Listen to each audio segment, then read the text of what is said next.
Ambassador Tripathi, सवाल तो यही है, ट्रंप क्या ये नहीं समझ पा रहे, या ट्रंप ने नोबेल प्राइज के दौड़ में सब कुछ देखना बंद कर दिया है, या वो कर क्या रहे हैं, बताइए।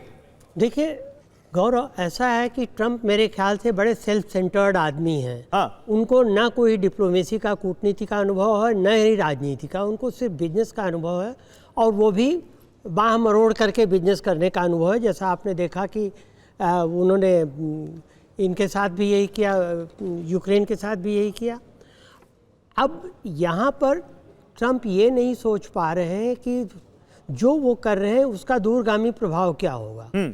आप जैसे सही कह रहे हैं कि अमेरिका में महंगाई बढ़ रही है, आपने भारत से इंपोर्ट पे 50% वो बढ़ा दिया, टैरिफ बढ़ा दिया।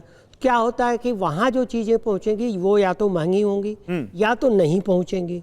नहीं पहुँचेंगी या कम पहुँचेंगी तो उसके लिए हमारे पास जो अल्टरनेटिव्स हैं उसको हम तलाश कर रहे हैं। अगर वहाँ पहुँचेंगी तो एंड कंज्यूमर जो है वो ज़्यादा देगा, नहीं देगा तो बस वही चीज़ आती जो सलमान साहब कह रहे हैं कि हम अल्टरनेटिव तुरंत नहीं ढूंढ सकते, तो अमेरिका भी तुरंत अल्टरनेटिव नहीं ढूंढ पाएगा। वो मागा के चक्कर में वो ये नहीं कर पाएंगे कि आज भारत से अन्य देशों से सामान कम हो गया तो वो सीधे सीधे उन्होंने ओवरनाइट फैक्ट्रीज खड़ी कर ली। आपने देखा होगा चीन के साथ क्या हुआ, चीन ने जब रेयर अर्थ, अरे तो उनके पास तो अगर हम नहीं, हम फॉर इंस्टेंस अगर टेक्सटाइल की बात कर ले तो हम नहीं है तो वियतनाम, बांग्लादेश ऐसे देश हैं, उनके पास तो ऑप्शन है।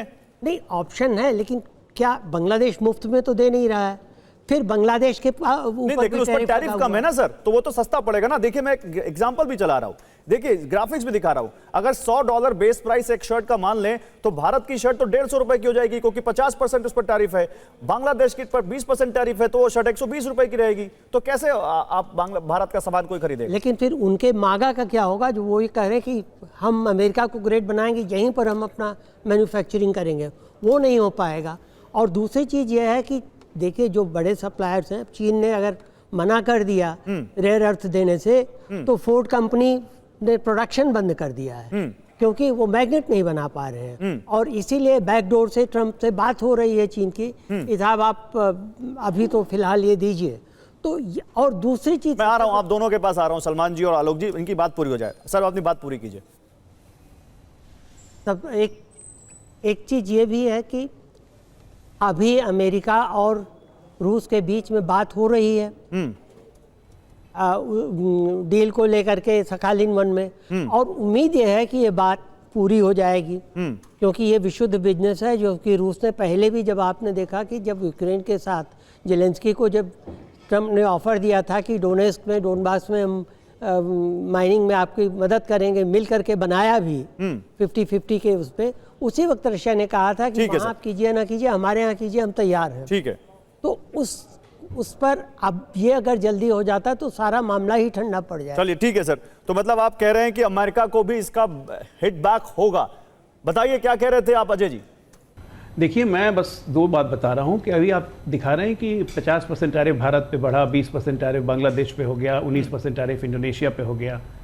ये टैरिफ पहले कितने थे? भारत पे 10% था, बांग्लादेश पे 8% था, इंडोनेशिया पे 12% था। तीनों देश पे टैरिफ बढ़ाया ट्रंप ने, तो स्वाभाविक है अमेरिका में तो महंगाई बढ़ेगी ना। आप सरकारी खजाने का ट्रेजरी भरिएगा लेकिन अमेरिका की जनता पे महंगाई बढ़ेगी। ऐसा नहीं होता है कि एक्शन का रिएक्शन नहीं होता है। तो ये, और दूसरी बात कि अभी राइटर्स ने एक सर्वे करवाया, 70 इकोनॉमिस्ट विश्व के, उन्होंने सर्वे में हिस्सा लिया और उन्होंने सीधा कहा कि 0.5-0.6% से कुछ 1 या 2 क्वार्टर के लिए भारत की जीडीपी घट सकती है, लेकिन उससे लॉन्ग टर्म इफेक्ट हमारा फर्क नहीं पड़ेगा, क्योंकि हमारी अपनी डोमेस्टिक कंज्यूमर बेस इतना हाई है। और जीएसटी इनपुट्स वगैरह आने के बाद उसमें एक जबरदस्त इजाफे की हम उम्मीद कर रहे हैं। तो हमें उम्मीद है कि 1 क्वार्टर और 2 क्वार्टर के अंदर हम इसको मेकअप कर लेंगे। 2 क्वार्टर के लिए सरकार, मैं आपकी बात मान सकता हूं, मैं आपकी बात मान सकता हूं अजय जी, अजय जी मैं आपकी बात मान सकता हूं, रियलिस्टिक अबाउट इट। लेकिन 1 क्वार्टर 2 क्वार्टर में जिन लोगों के रोजगार पर असर पड़ जाएगा, जो छोटा आदमी है, जो लेबर है, लेबर इंटेंसिव सेक्टर्स हैं, जो टेक्सटाइल सेक्टर में काम करता है, नहीं उसके लिए सरकार उसी के लिए ये सारी समीक्षाएं बैठक हो रही हैं और सरकार क्या क्या आर्थिक पैकेज दे सकती है। अब जैसे अगर मान लीजिए टैरिफ का असर है तो टैरिफ के असर में हम कितने असर को कम कर सकते हैं, सरकार कितना बोझ ले सकती है उस टैरिफ का, उसी तरह हमारा यूएस में जो सामान बेचने वाला, आपको क्या लगता है कि वियतनाम और बांग्लादेश पहले अपने कपड़े अमेरिका में नहीं भेजते थे? बिल्कुल भेजते थे, भारत भी भेजता था, और 2 रुपए और 3 रुपए का ही अंतर पड़ता था।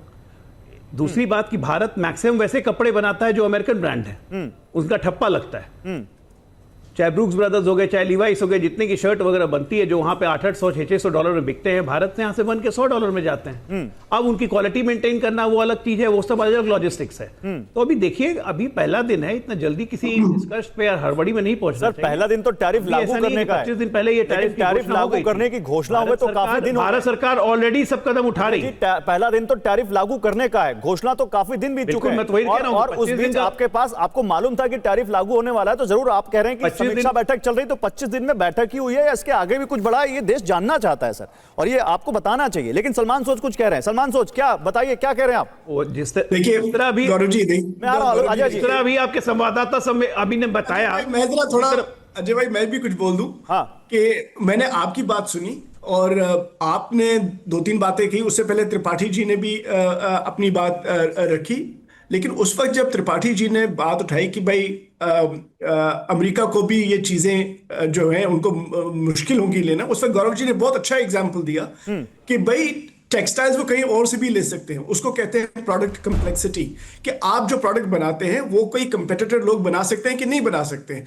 हम स्विस वॉच नहीं बना सकते कि वो स्विट्जरलैंड वाले बनाते हैं, उसकी कीमत इसीलिए ज्यादा होती है, जो गौरव जी ने एग्जांपल दिया। लेकिन सलमान भाई तो उसमें एक एग्जांपल और लीजिए, एक एग्जांपल और लीजिए, फिर ये बताइए, अभी आपने कहा कि इतनी जल्दी क्या हम नया मार्केट खोज सकते हैं, तो इतनी जल्दी वियतनाम और बांग्लादेश हमारी क्वालिटी को मैच कर सकता है? वो मैन्युफैक्चरिंग लाइन उतनी ब्रॉड लेवल पर उतनी स्केलेबल कर सकते हैं इतनी जल्दी? उस पे भी बोलता हूं गौरव जी। हाँ। जब जो कैपेसिटीज होती हैं फैक्ट्रीज की, ये नहीं कि 100% फैक्ट्री कैपेसिटी होती है, जो भी फैक्ट्री काम कर रही होती है, एक्सपैंड करना बहुत मेरे ख्याल में रिलेटिवली इजी है। लेकिन अगर किसी बेचारे की बिजनेस ठप हो जाए, बैठ जाए, उसको रिवाइव करना बहुत मुश्किल है। इसीलिए मुझे डर लगता है कि जिस तरह से अजय जी बहुत आराम से बात करें जैसे कोई बड़ी बात है ही नहीं। देखिए इन्होंने क्या कहा, इन्होंने कहा कि भाई टैरिफ से अमेरिका को इन्फ्लेशन वहां बढ़ जाएगी। तो आपको अगर ऐसे अच्छा लगता है उनको कोई 100% हम पे टैरिफ लगा दे, उनकी इन्फ्लेशन ज्यादा हो जाएगी। नहीं, लेकिन अजय जी, सलमान जी, अजय जी नहीं कह रहे हैं, सलमान जी अजय आलोक नहीं कह रहे हैं, ये एक्सपोर्टर्स नहीं कह रहे हैं। हमने एक्सपोर्टर्स का बयान चलाया कल, उन एक्सपोर्टर्स ने कहा कि हाँ अभी हमें दिक्कत हो सकती है, लेकिन आगे चलकर हमारा भारत का जो बाजार है वो इतना बड़ा है कि हम मेकअप कर लेंगे। वो एजेंसीज भी कह रही हैं। आपको नहीं लगता कि भारत की अर्थव्यवस्था में दम है? क्या आपको लगता है कि भारत डेड इकोनॉमी, हम मेकअप नहीं कर पाएंगे? नहीं, उसी पे आ रहा हूं, क्योंकि उन्होंने दूसरा पॉइंट क्या बोला अजय जी ने, आपने सुना होगा, इन्होंने 2 बार बोला वो कि हमारी कंजम्पशन इकोनॉमी है। ये कोई नई बात नहीं है कि हमारी कंजम्पशन इकोनॉमी है, लेकिन इनको ये भी ख्याल रखना चाहिए यहां पर 80 करोड़ लोग हिंदुस्तान में ऐसे हैं जिनको हमको मुफ्त खाना खिलाना पड़ता है। यानी कि हमारी कंजम्पशन इकोनॉमी जो है वो एक से गवर्नमेंट फाइनेंस भी है, यानी कि हमारी उतनी ताकत नहीं है जितनी थी। हमारी इकोनॉमी की इतनी बुरी हालत है कि 80 करोड़ लोगों को खाना खिलाना पड़ रहा है मुफ्त का। ये क्या बात कर रहे हैं? इनकी वजह से हमारे एक्सपोर्टर्स का तो टोटल इनकी देखिए, सूरत में तकरीबन 50,000 से 1 लाख लोगों के जॉब्स ऑलरेडी चले गए हैं। जो ये आजकल मीटिंग कर रहे हैं उससे पहले, काफी देर पहले से ही जॉब लॉसेस शुरू हो गए हैं। इनकी जो मीटिंग्स वगैरह प्लानिंग थी, ये तो बहुत पहले से शुरू। ठीक है अजय आलोक, आप जवाब दीजिए, फिर डॉक्टर दत्ता के पास जाऊंगा। Ajay Alok your reply. Okay Ajay Alok your reply, फिर डॉक्टर दत्ता के पास जा रहा हूं। Okay Salman ji, 1 minute reply लीजिए। डॉक्टर, फिर अजय आलोक रिप्लाई कीजिए। सलमान भाई, 80 करोड़ लोगों को अगर 10 किलो राशन दिया जा रहा है तो ये मतलब नहीं होता है कि वो 80 करोड़ लोग बिल्कुल गरीब हैं, ये 5 रुपए कमाने लायक नहीं है। ये 10 किलो राशन एक संबल है सरकार की तरफ से जो लगातार दिया जा रहा है। 25 करोड़ लोग अत्यंत गरीबी रेखा से बाहर निकल के आए हैं इसी देश में इसी साल। अब सुनिए, पर कैपिटा इनकम भारत की कितनी हो गई है? 1,72,000 रुपए, जो अब लगभग 2 लाख होने जा रही है। पर कैपिटा मीन्स 140 करोड़ भारतीय।